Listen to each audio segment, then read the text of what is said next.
tips for all board going exams who are appearing for me this year. So let's start. Direct point पे आते हैं कि आप लोग अपनी पढ़ाई को, अपनी स्टडीज को किस तरह से इस 20 डेज में आप एक फॉर्म में लेके आ पाओगे। तो सबसे पहले की आपकी ये बात कि अगर आपके पास एकदम काम हैपजर्ड है कि सोच रहे हो कि अब क्या पढ़ना है, अब क्या करूं, मॉर्निंग में उठते ही आपको समझ में नहीं आ रहा, आफ्टरनून में कोई भी सब्जेक्ट लेके बैठ जा रहे हो, तो सबसे पहले मेरी फर्स्ट एडवाइस रहेगी आप अपने शेड्यूल को, अपने काम को रात को सोते वक्त 5 मिनट्स, जस्ट 5 मिनट्स डिवोट करो। आप भले ही कितने ही थके हुए हो रात को, लेकिन ये 5 मिनट्स आप रात को डिवोट करो कि आप नेक्स्ट दिन क्या क्या पढ़ोगे। और वो काम अगर आप कहीं पे लिख रहे हो, अगर एक पेपर उठा के, एक छोटा सा नोटपैड उठा के अगर आप अपना काम लिख रहे हो कि कल मेरे को मॉर्निंग में उठ के ऑर्गेनिक का ये चैप्टर पढ़ना है और नेक्स्ट सेकेंड हाफ में मुझे ये करना है, थर्ड में मेरा कोई क्लास है, कोई ऑनलाइन क्लास है या कोई ट्यूशन है जहाँ जाना है, और उनको आप टिक लगा रहे हो, तो नेक्स्ट दिन की जो मॉर्निंग में उठते ही अब क्या करूँ वो वाला सीन आपके पास नहीं रहेगा। आपके पास एक फॉर्म रहेगा कि मुझे नेक्स्ट दिन किससे स्टार्ट करना है और मुझे कहाँ पे किस वे में जाना है पूरा दिन। और जो आपने टास्क लिखा नेक्स्ट डे अगर कुछ पेंडिंग होता है तो उस पेंडिंग टास्क को वापस एक कॉलम में बनाओ कि ये मेरा पेंडिंग था, तो उस पेंडिंग डे को नेक्स्ट डे में हम लोग को कैसे एडजस्ट करना है उसको चीज को लेके आओ। और तो ये फर्स्ट काम आप लोग क्या करोगे, this is your first task to make a 5 minutes, take out 5 minutes from your sleeping time at night time to make a schedule. और आप मॉर्निंग में भी इसको कर सकते हो। मॉर्निंग में उठ के आप जब उठते हो तो एक छोटा सा पेपर में उठ के अगर आप लिख लोगे तो उससे ही एक माइंड में आपकी एनर्जी आएगी, माइंड में एक सोचने की कैपेसिटी आपके लिए बढ़ेगी कि हाँ कि अब हम लोग को पूरा दिन क्या करना है। आपके पास एक शेड्यूल रहेगा, कंफ्यूजन में नहीं घूमोगे, कंफ्यूज नहीं रहोगे कि क्या करना है क्या नहीं करना है। तो this is my first tip. And then the next tip is कि एवरी डे आपको सॉल्व पेपर करने, पेपर सॉल्व करने हैं। Paper solving is most important at this time. Paper solve, what is your paper? Your question paper. आपके किस pattern में questions आने वाले हैं उस पैटर्न में। अगर आप सीबीएसई बोर्ड में हो तो आपके सीबीएसई पेपर का केमिस्ट्री अगर है, फिजिक्स है या मैथ्स है, अगर आपका टाइम है 10:30 से, अगर आपका शेड्यूल है कि 10:30 पे बोर्ड एग्जाम स्टार्ट होता है, तो आप 10:30 पे ठीक कोई भी एक पेपर उठा के बैठ जाओ। वीकली 2 पेपर करो। जैसे मैथ्स का है तो वीक में 2 डेज मैथ्स निकालो, मंडे एंड थर्सडे में 2 पेपर मैथ्स के हम लोग सॉल्व करेंगे। तो एटलीस्ट ये 20-25 डेज में आपके 4 to 5 पेपर सॉल्व हो जाने चाहिए। और जब पेपर सॉल्व करते हो तो सबसे बड़ी इंपॉर्टेंट बात है कि पेपर सॉल्विंग में आपके पास कोई फोन नहीं होना चाहिए, नो मोबाइल फोन। आप एकदम आइसोलेटेड जगह में होने पड़ेगा आपको, आइसोलेटेड जगह। ये नहीं कि पास में सिस्टर है, ब्रदर है और आपके घर में फैमिली मेंबर सब है, आपके सबके बीच में जाके टेबल उठा के आप आपसे पेपर सॉल्व कर रहे हो। नो, आपको एकदम आइसोलेशन में जाना पड़ेगा। अगर घर पर आपका उतना अच्छा आइसोलेशन में नहीं इन्वायरमेंट है तो आपको कहीं दूर जाना पड़ेगा, या आपका कोई पास में ट्यूशन सेंटर है, कोई लाइब्रेरी है या व्हाटएवर जहाँ पे आप थोड़ा आइसोलेट कर पाओ अपने आप को, वहाँ जाके आप अपनी क्वेश्चन पेपर सॉल्विंग करो। तो सेकंड इम्पॉर्टेंट माय एडवाइस, जो मेरा खुद का पर्सनल एक्सपीरियंस है और स्टूडेंट्स को मैंने देखा है कि अगर आप सिर्फ पढ़ते रहे हो और पेपर सॉल्व नहीं किए हो तो you will not get the best score.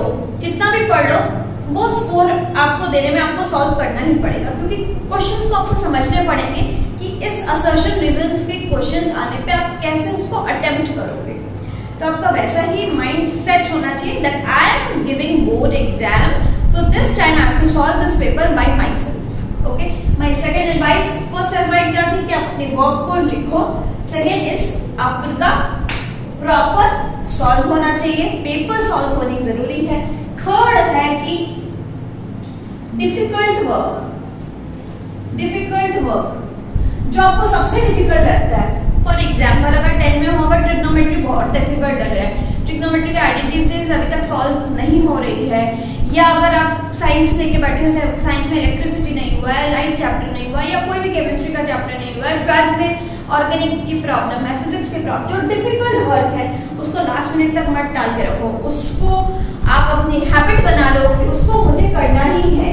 अब ये 20 डेज में आप अपने भीतर में लेके आओ, और ये बात आपसे अलावा और कोई अच्छा नहीं जानेगा कि आपकी क्या प्रॉब्लम है। आपके टीचर से भी अच्छा आप जानते हो कि आपकी वीक पॉइंट कहाँ पे है, आप टीचर बैक कहाँ पे कर रहे हो, तो उस चीज को टालो मत। सोचो रात हो गई, आप रात को बहुत रात तक आप 11 साढ़े 11 बजे सोच रहे हो कि मैं थक गया। जो चीज आप पढ़ना पसंद नहीं करते उसके लिए आपका कैसा माइंड चलता है, सोचते हो कि मैं थक गया या थक गई और नहीं पढ़ पाऊंगी, अभी सो जाते हैं। कल मॉर्निंग में इसको उठ के देखते हैं कि कल सुबह उठ के अगर हम लोग पढ़ पाते हैं तो। अभी बहुत थक गया, सुबह उठ के मैं फ्रेश माइंडेड ये पढ़ूंगा, आप ये सोचोगे तो वो चीज को आप टाल कर रहे हो। तो अपने आप को एक्सक्यूज मत दो। रात को अगर उस टॉपिक को जब भी आपको करना है उसको फिनिश करना है, तो आपकी डिफिकल्ट वर्क की जब करने बैठ रहे हो तो आपको वो करना ही है। थोड़ा ही करो लेकिन मोनोटोनसली आपको वो कुछ दिन तक कंटिन्यूटी में लाना है।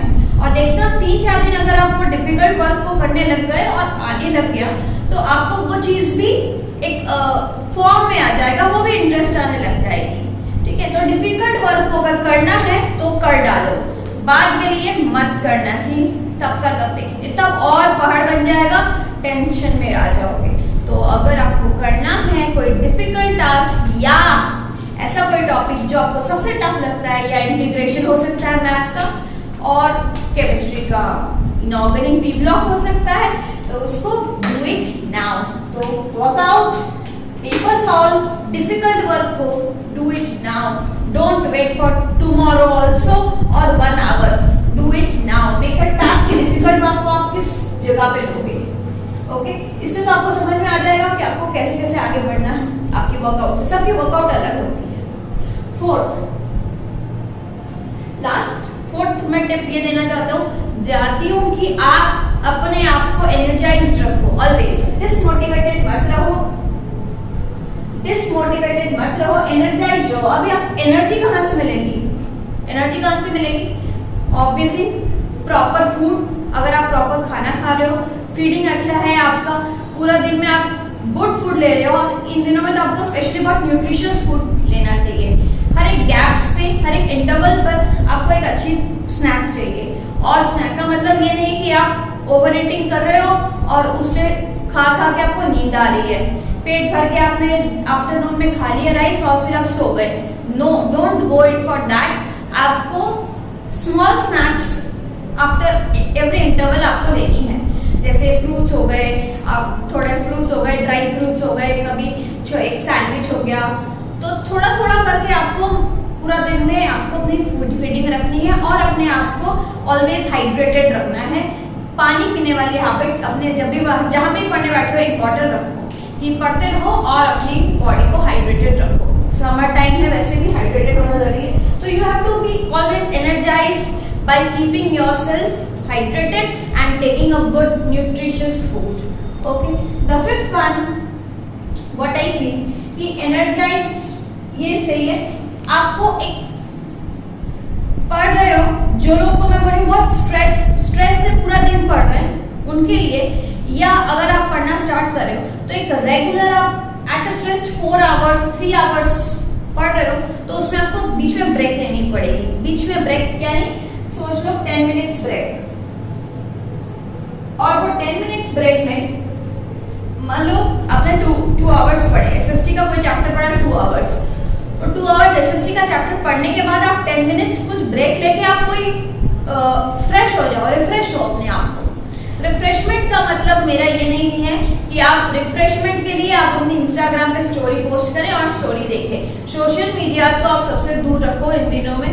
आपको रिफ्रेशमेंट का मतलब हो गया आपको कोई अच्छा सॉन्ग लगता है तो सूदिंग सॉन्ग सुन सकते हो, 10 मिनट्स में एक सॉन्ग हो गया, और थोड़ा घर पर टहल लिया, देख लिया इधर उधर, वही बस उतना ही। आप थोड़ा अपने आप को, या आप जो चीज याद किए हो उसको टहलते रहते सोचते सोचते एक बार याद कर लो कि हाँ ये किया है, उसी चीज को आप रिफ्रेश करो, बुक से थोड़ा ध्यान हटा के। तो you have to be what take either power nap भी हो सकता है इसकी जगह, पावर नैप बहुत जन पावर नैप ले सकते हैं, लेकिन काफी स्टूडेंट्स बोलते हैं ये क्या power nap ma'am, 10 minutes 15 minutes हम लोगों की नींद नहीं होती है, 2 घंटा सो जाते हैं हम लोग। तो पावर नैप बोलते हैं, सोने को नहीं बोलते।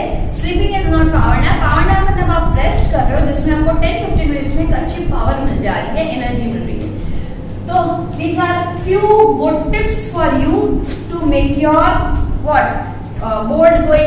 boards preparation, बोर्ड में जो भी अपील कर रहे हैं आप लोग उसके लिए बेस्ट टिप्स है कि अगर मैं आपको वापस फटाफट बताऊं, अपनी प्लान से जाओ, वर्कआउट करो कि आपके पास क्या है, रात को 5 मिनट निकाल के चीजों को लिखो 1 पॉइंट 2 पॉइंट, उसमें प्रायोरिटी अपनी आपकी सेट हो जानी चाहिए कि मेरे को सबसे पहले ऑर्गेनिक करना है, फिर मुझे मैथ्स का ये पेपर सॉल्व करना है, प्रायोरिटी होनी चाहिए कि उस प्रायोरिटी को तो करना ही है, पेंडिंग में नहीं रखना है। पेपर सॉल्व करना है, डिफिकल्ट वर्क को टालना नहीं है, हर समय एनर्जाइज रहना है, पावर नैप लेना है बीच बीच में 10 मिनट का पढ़ते वक्त, ठीक है।